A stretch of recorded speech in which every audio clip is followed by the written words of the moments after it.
Since its resurgence in late 2021, the M23 has seized key towns, roads and economic hubs in Eastern Democratic Republic of Congo.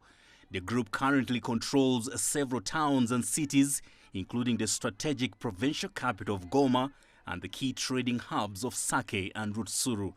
Analysts say its hold is not the result of random conquest, but is part of a calculated plan to occupy areas that provide military advantage and economic wealth. The wealth in this area enables the rebels to maintain ground. It enables them to have territorial autonomy and territorial control. It enables them to access weapons. It enables them to access influence over the local population. One of the most important areas that is now under the control of the rebels is Bunagana, a vital border crossing into Uganda. It provides M23 with a direct route for trade, generating significant revenue from cross-border traffic. The areas of Masisi and Rutshuru have some of the most fertile agricultural land in the region and sit atop rich mineral deposits. Taking charge here means taking control over food production and, more importantly, artisanal mines that produce gold, coltan and cassiterite, the so-called conflict minerals used in electronics worldwide. The DRC government and the pro-government militia group Wazalendo's control in North Kivu is said to be largely over rural belts. In territories under its control, like the city of Goma, M23 has created a parallel administration imposing taxes and its own rule of law. While the group has brought a semblance of order in some towns to gain local support, experts say the overall security situation remains volatile. In terms of long-term prospects, so long as these areas remain under the control and these mines remain under the control of rebel groups, it means getting a peaceful solution to the DRC, parts of Eastern DRC is not going to be forthcoming. According to the UN, over 7 million people have been internally displaced by the conflict in Eastern DRC since December 2024. Thousands more have been driven into neighboring Uganda as refugees. International mediation efforts to end the fighting in Eastern DRC continue, and so does the fight for control of mineral-rich areas there. Daniel Arap Moy, CGTN. We're now joined by CGTN's correspondent in the DRC, Chris Ochemringa. Chris, welcome to the program. Thanks for joining us, Chris. There are worrying reports of heavy fighting persisting in the Eastern DRC. What's the latest on this? What do we know?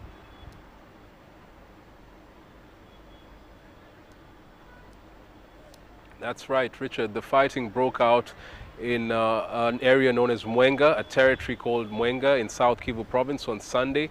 We are told by the local leaders there that the M23 rebels tried to capture an area known as Muhuzi from a militia group known as the Wazalendo, which is a pro-government militia.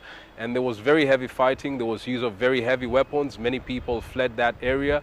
And we are told by some of the local leaders that the M23 rebels did not succeed in capturing that area, but they moved over to other areas and captured hills that overlook the city of Uvira.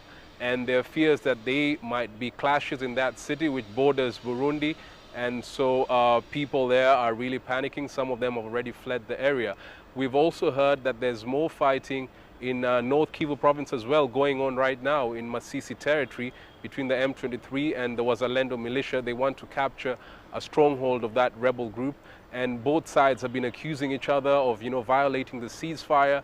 And this is pretty much like a cat and mouse game. It's happening despite the ongoing diplomatic efforts that are being led by Qatar in Doha to try and come up with a comprehensive peace agreement. Many people have been calling on both sides to cease fire and continue, engaging in dialogue as they have committed when they signed the Declaration of Principles in July 19th.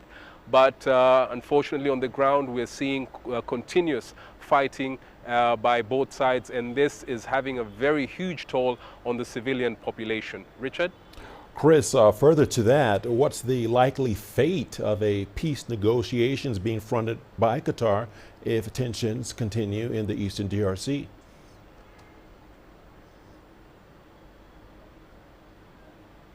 Well, if these tensions continue, then it will lead to a collapse of the talks, and it might, escalate the situation to an all-out war.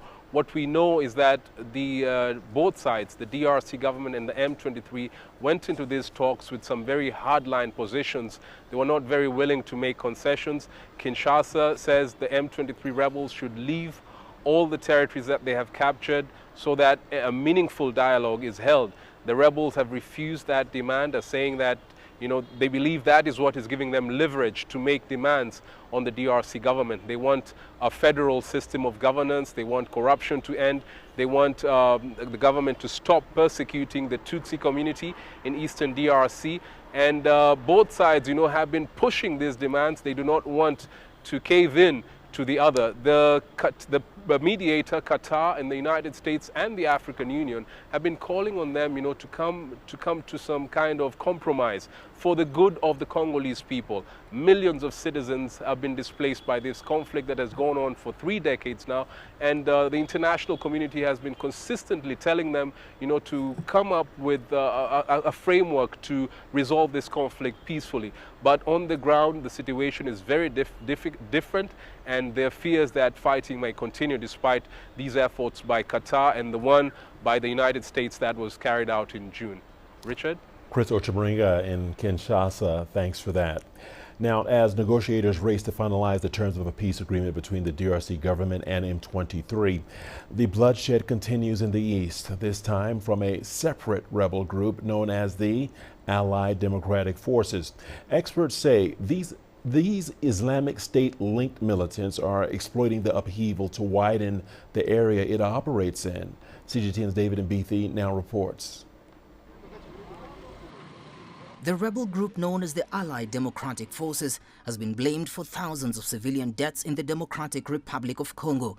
In recent weeks, the militants carried out deadly attacks in the Beni and Lubero territories in North Kivu province, killing at least 52 civilians.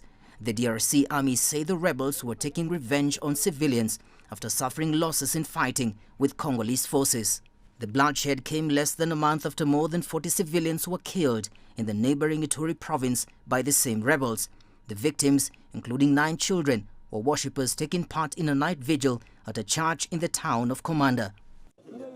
The ADF emerged in Uganda in the 1990s, but crossed borders to establish a foothold in the Kivu region of neighboring DRC. In 2019, it pledged allegiance to the IS Central African province, which also includes a terror group in Mozambique. By 2013, a report by UN experts on the DRC said the group had amassed an estimated strength of up to 1,500 armed fighters located in the northeast Beni territory of North Kivu province. The report, citing Ugandan officials and UN sources, identified the ADF's military commander as Hood Lukwago and its supreme leader as the sanctioned individual Jamil Mukulu. It also said the group was recruiting minors as young as 10 years of age as child soldiers. The militants have carried out several terror attacks in Uganda and the DRC in recent years. In 2021, Uganda and the DRC launched a joint offensive to drive the rebels out of their strongholds in Ituri and North Kivu provinces. Military officials on both sides proclaimed the operation a success, but attacks by the group have continued. David Mbithi, CGTN.